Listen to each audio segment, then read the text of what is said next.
What's going on, guys? It's Jeff Carpenter with Ready Light Media, and today I'm in the park with Ali Sutton, and we're going to show you kind of the difference, your different perspective when you're shooting. So like if you're shooting from a low to high, straight on, or high to low, kind of how that affects the image. And also we're going to talk about why I have my strobe pointed up rather than pointed down. So let me flip you around and I'll kind of show you what the setup we have. So we've just got a one light setup for this. It is just a Palsy Buff Einstein and the 18-inch Omni reflector. And we've got Ali sitting here on this rock here. And the park behind her, we've got some kind of cool stuff. We got some guys playing football back there. We've got some just, stuff we don't necessarily want in the shot. So that's where shooting in different perspectives. So shooting from low to high right here and maybe high to low, like how that's going to affect the image.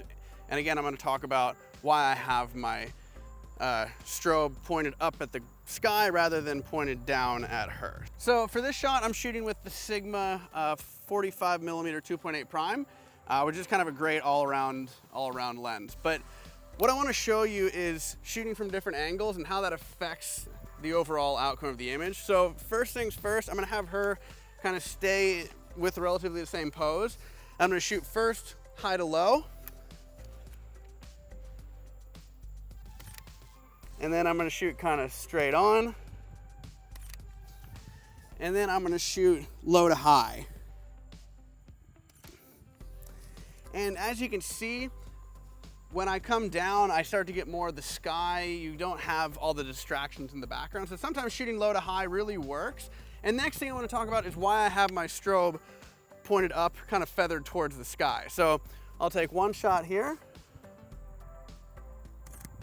And now I'm going to put my camera down. I'm going to angle the strobe down, just kind of face the center straight at her.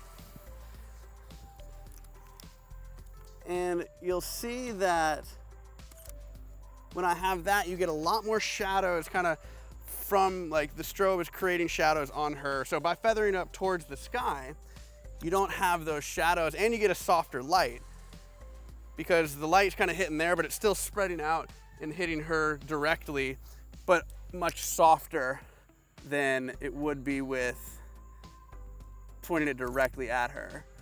So again, if you guys have questions or comments, leave those below. And if you want to see more videos like this, make sure you subscribe and follow Ready Light Media and follow Ali Sutton as well. And I'll see you next time.